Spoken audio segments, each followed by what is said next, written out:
Hi friends, welcome to விருதை சமையல். இன்றைக்கி நம்ம வீட்டில் எப்பயும் போல் பால் பாயாசம் பருப்பு பாயாசம்னு பண்ணாமல் இன்றைக்கி நம்ம ஒரு சீரக சம்பா அரிசியில் ஒரு பாயாசம் ரெடி பண்ணுறது எப்படின்னு பார்க்கலாம். அதுக்கு நம்ம ஒரு பவுலில் ஒரு 10 பாதாம் பருப்பு, ஒரு 7-8 முந்திரி பருப்பு எடுத்து நல்ல சூடான வெந்நீர் ஊற்றி ஊற வச்சுக்கோங்க. இது ஒரு 1/4 மணி நேரம் ஊறினா போதும். இப்போ ஒரு சின்ன பவுல் எடுத்திருக்கோம். இந்த பவுலில் சீரக சம்பா அரிசி 3/4 பவுல் அளவுக்கு எடுத்துருக்கோம். இந்த நீங்கள் வீட்டில் உள்ள கிளாஸுக்கு கூட சின்ன கிளாஸுக்கு ஒரு கிளாஸ் எடுத்துக்கோங்க. நல்லா கழுவிட்டு இதுவும் ஊறட்டும். ரெண்டுமே ஒரு 1/2 மணி நேரம் ஊறட்டும். அடுப்பில் ஒரு குக்கர் வச்சுட்டு அந்த குக்கரில் ஒரு 1/2 லிட்ரு நல்ல கெட்டியான பால் சேர்த்துக்கிறோம். நம்ம இதில் தண்ணி சேர்க்கக்கூடாது. அப்படியே அந்த பால் சேர்த்துட்டு இந்த பால் பொங்கின உடனே நல்லா கிண்டி விட்டுக்கோங்க. நல்லா கிண்டிட்டு இப்போ இதில் நல்லா ஊற வச்ச ஒரு 1/2 மணி நேரமாக ஊற வச்ச அரிசியும் இதில் சேர்த்துக்கிறோம். அதையும் நல்லா கிண்டி விட்டுக்கோங்க. தண்ணி நல்லா பார்த்தா எக்ஸ்ட்ரா ஒரு 1/4 கிளாஸ் அளவு தான் சேர்ந்துருக்கும், ரொம்ப சேர்த்துறாதீங்க. இப்போ இதை ஒரு கிளறி விட்டுட்டு குக்கர் மூடி போட்டு மூடி வச்சுருவோம். அடுப்பை ரொம்ப ஃபுல் ஸ்லிம்மில் வச்சுட்டு ஒரு 10 நிமிஷம் வைங்க. சிம்மில் வச்சு ஒரு விசில் வர்ற வரைக்கும் வெயிட் பண்ணுங்கள்.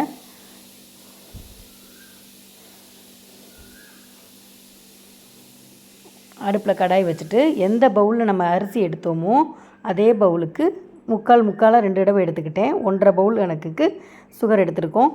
இதை நல்லா இப்போ கேரமல் பண்ண போகிறோம். இதை கிளறி விட்டுக்கிட்டே இருங்க. ஹீட் ஆகும், அப்புறமா இது ஒன்றோட ஒன்று சேரும், நிரலாக வரும். அதுக்கப்புறம் அது கட்டி சேர ஆரம்பிச்சிரும். அப்படியே அதை கிளறி விட்டுக்கிட்டே இருங்க, கைவிடாமல் கிண்டுங்க, ஒட்ட ஆரம்பிக்கும். கேரமல் சிரப் பண்ணி வச்சுக்கணும். இதில் அது கலருக்காக நம்ம அப்படி சேர்க்குறோம். வெறும் சீனி மட்டும் போட்டால் நல்லா இருந்த மாதிரி இருக்காது. கேரமல் சிரப் பண்ணி சேர்க்குறப்ப டேஸ்ட்டே வித்தியாசமாக இருக்கும், ரொம்ப நல்லாயிருக்கும். இதை கிளறி விட்டு இந்த ஸ்டேஜுக்கு வரணும். அடுப்பு சிம்மில் வச்சே பண்ணுங்கள். கொஞ்சமாக தண்ணி கலந்துட்டு ஒரு 1/2 கிளாஸ் அளவுக்கு தண்ணி கலந்துட்டு அதுவும் இந்த அளவுக்கு வர்ற மாதிரி பண்ணுங்கள். இப்போ குக்கரில் அந்த நம்ம வேக வச்ச அரிசி நல்ல பாலோடு சேர்ந்து நல்லா மசிய வெந்திருக்கும். அதை இப்போ நல்லா அந்த கரண்டி வச்சே அமுத்தி விடுங்க. அமுத்தி விட்டுட்டு இதில் அந்த சின்ன பவுலுக்கு ஒரு பவுல் தனியாக எடுத்து வச்சுக்கிறோம்.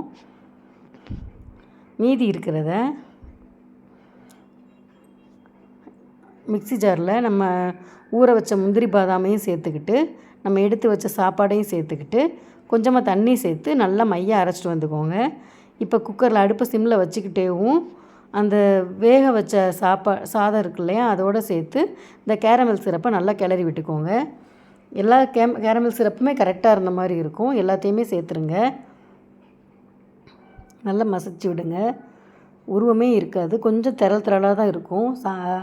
அந்த சாப்பாட்டோட உருவம் கூட தெரியாது, நல்லா இருக்கும்.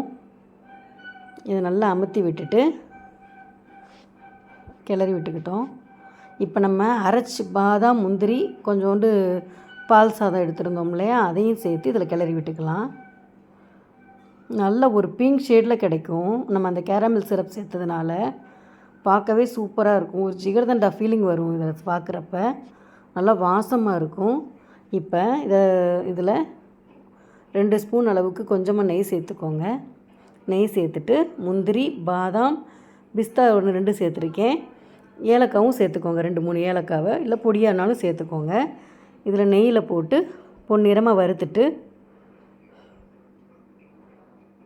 நமக்கு எவ்வளோ போடணுனாலும் சேர்த்து போட்டுக்கலாம். இதை அந்த பாயாசத்தில் கிளறி விட்டுருவோம். சூப்பராக இருக்கும். ரொம்ப டேஸ்டியான பாயாசம் ரெடி ஆயிடுச்சு. நான் வீட்டில் உள்ள குட்டி கிளாஸுக்கு ஒரு கிளாஸ் தான் போட்டேன். இது கண்டிப்பாக ஒரு 10 பேர் குடிக்கலாம், அந்த அளவுக்கு இருக்கும். நீங்கள் உங்களுக்கு எவ்வளோ தேவையோ அதே மாதிரி ட்ரை பண்ணிக்கோங்க. இது எப்படி இருக்குதுன்னு செஞ்சு பார்த்துட்டு கமெண்ட் பண்ணுங்கள்.